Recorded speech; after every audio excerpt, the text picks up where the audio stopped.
নমস্কার বন্ধুরা, আমি বিকাশ আর তোমরা দেখছো বিকাশ ডিজাইনার ইউটিউব চ্যানেল। বন্ধুরা, আজকে আমি তোমাদের চিকন ডরি কিভাবে তৈরি করতে হয় সেটা দেখাবো। এই চিকন ডরি তৈরি করার জন্য দেখো আমি তেরচা পট্টি নিয়ে নিয়েছি। এই তেরচা পট্টিগুলো চওড়া হচ্ছে 1.5 ইঞ্চি করে। এবার দেখো এই তেরচা পট্টি জোড়ার সময় অনেকের একটু সমস্যা হয়। তা আমি তোমাদের একটা সহজ পদ্ধতি দেখিয়ে দিচ্ছি, তোমরা এইভাবে তেরচা পট্টিগুলোকে জুড়ে নিতে পারবে। এই তেরচা পট্টি দেখো একটার উপর একটা রেখে আমি এই মাথার দিকটায় এইভাবে তেরচা করে কেটে দেবো।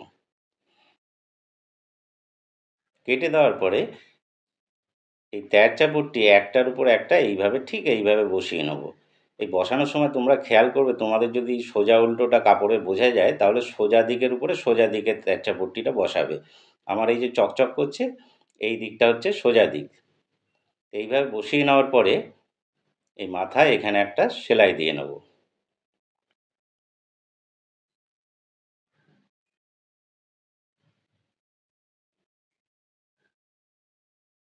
এই সেলাই দেওয়া হয়ে যাওয়ার পরে এই যে দেখো সেলাইয়ের পরে যে এক্সট্রা কাপড়টা আছে, এই কাপড়টা এতটা কাপড় আমি এখানে রাখবো না, আমি কিছুটা কাপড় ছেটে দেবো। নাহলে এই জায়গাটা আমার অনেক মোটা হয়ে যাবে। তা আমি যেভাবে ছেটে দিচ্ছি তোমরা ঠিক এইভাবে ছেটে নেবে এইখানটা কাপড়টাকে। নেওয়ার পরে এই যে কাপড়ের জোড়া অংশটা এটাকে এরকম করে দুদিকে দিয়ে তারপরে নখ দিয়ে একটু টেনে দেবে, তাহলে কি হবে এইটা দুদিকে থাকবে। এটা একদিকে ভাঁজটা চলে গেলে কি হবে, তখন এই কাপড়টায় অনেক মোটা হয়ে যাবে। এইবার এই সামনের মাথাটাকে এইভাবে ভাঁজ করে নেবে। এই ভাঁজ করার সময় তোমরা অবশ্যই খেয়াল রাখবে তোমাদের যে কাপড়ের সোজা দিকটা সেটা যেন ভেতরের দিকে থাকে আর উল্টো দিকটা এরকম বাইরের দিকে থাকে। এবার এই মাথা থেকে সেলাই করা শুরু করার সময় এই দিকটা একটু, যে সেলাইয়ের গ্যাপটা একটু বড় রাখবে, তাহলে তোমাদের দড়ি বার করার সময় সুবিধা হবে। এরপর এই যে ভাঁজের দিকটায় আস্তে আস্তে এসে তোমরা যতটা চিকন করতে চাও ঠিক সেইভাবে সেলাই করে নেবে।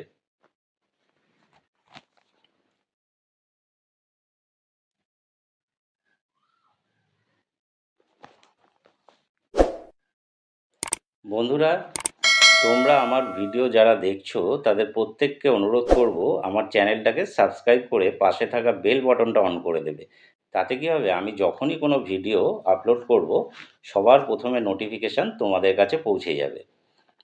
বন্ধুরা, এই সাবস্ক্রাইব করাটা তোমাদের কাছে কিন্তু একটা খুব সামান্য কাজ, কিন্তু আমার কাছে এটা কিন্তু খুব বড় পাওয়া।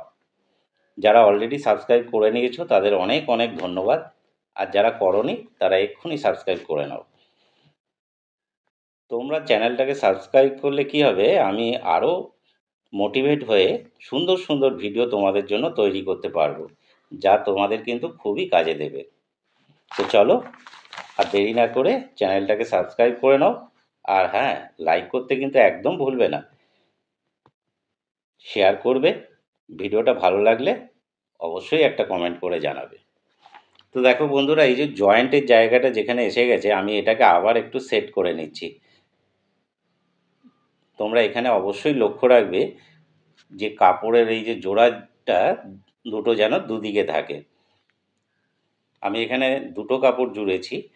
তোমরা অনেক সময় দড়িটাকে অনেক বড় করার জন্য 3টে 4টে কাপড় জুড়ে নাও, তখন কিন্তু তোমরা এইভাবে প্রত্যেকবার কাপড়টাকে সেট করে নেবে।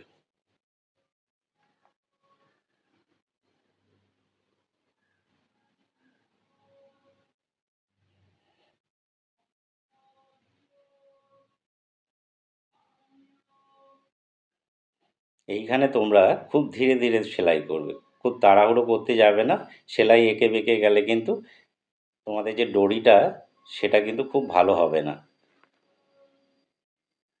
দেখো আমার সেলাই কমপ্লিট হয়ে গেছে। এইখানে তোমরা ইচ্ছা করলে সেলাইয়ের পরে যে এক্সট্রা কাপড়টা আছে এটা একটুখানি কমিয়ে দিতে পারো, কিন্তু আমি এখানে কমাবো না। কেন, তাহলে কি হবে, আমার যে দড়িটা হবে এটা একটা শক্তপোক্ত হবে, ভেতরে কাপড়টা বেশি থাকবে। এরপর দেখো আমি এখানে একটা ছুঁচে সুতো ভরে নিয়ে নিয়েছি। এই সুতোটা কিন্তু তোমরা একটু মোটা করে নেবে যাতে তোমাদের সুতোটা শক্ত হয়, টানাটানি করলে যেন ছিঁড়ে না যায়।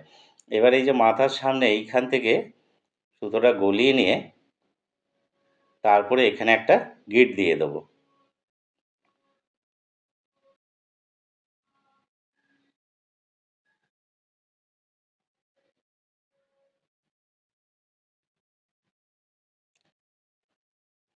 তোমাদের যেভাবে সুবিধা হবে সেইভাবে এইখানটা কিন্তু সুতোটাকে লক করে নেবে। নেওয়ার পর দেখো এখানে আমি এক্সট্রা সুতোও রাখছি না, এখান থেকে সুতোটা কেটে দেবো। কিন্তু তোমরা একবার টেনে দেখে নেবে যাতে সুতোটা না ছিঁড়ে যায়। এবার ছুঁচের যে উল্টো দিকের মাথাটা, এর ভেতর দিয়ে এইভাবে গলিয়ে দিয়ে কাপড়গুলো ছুঁচের উপরে তুলে পেছন দিকে এই দেখো এইভাবে আমি টেনে নেবো, নিয়ে ছুঁচটাকে এইভাবে নিয়ে যাব। আমি ছুঁচের সোজা দিকটা দিইনি কেন, এই সোজা দিকটা হলে অনেক সময় হয় কি কাপড়ের মধ্যে ছুঁচটা গেঁথে যায়। এবার দেখো এখানে ছুঁচটাকে আমি এইভাবে দিয়ে এখানে আটকে নেবো। তোমরা ইচ্ছা করলে এখানে সুতোটাকে বেঁধেও নিতে পারো। নেওয়ার পর দেখো এইভাবে কাপড়গুলোকে আস্তে আস্তে টেনে নেবো।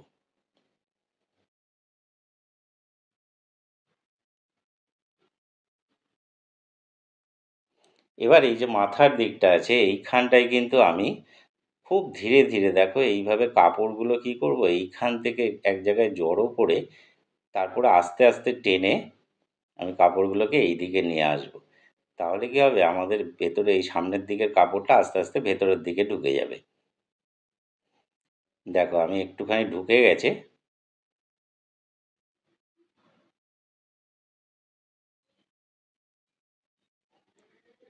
এইভাবে কাপড়গুলোকে আস্তে আস্তে এইভাবে টানবো, টেনে ওর উপরে উঠিয়ে দেবো। দেওয়ার পরে এইবার নখ দিয়ে এইভাবে টেনে টেনে অপোজিট দিক দিয়ে বার করে দেবো। এইভাবে তোমরা পুরো দড়িটাকেই বার করে নেবে।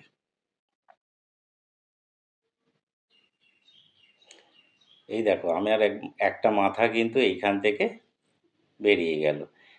তোমরা চেষ্টা করবে যতটা তাড়াতাড়ি সম্ভব আগে মাথাটাকে বার করে নেওয়ার জন্য। নাহলে কী হবে, যদি একবার ছিঁড়ে যায় তাহলে তোমাদের খাটনিটা বেকার হয়ে যাবে, তোমাদের আবার করতে হবে এটাকে। তাই যতটা তাড়াতাড়ি পারবে মাথাটাকে বার করে নেবে। নেওয়ার পরে এইভাবে আস্তে আস্তে তারপরে টানতে টানতে এটাকে উল্টো দিক থেকে বার করে নেবে। তো বন্ধুরা, তোমরা অবশ্যই আমার চ্যানেলটাকে সাবস্ক্রাইব করে নেবে। সাবস্ক্রাইব করে আমার পাশে থাকবে, লাইক করবে, শেয়ার করবে, আর ভিডিওটা ভালো লাগলে অবশ্যই একটা কমেন্ট করে জানাবে।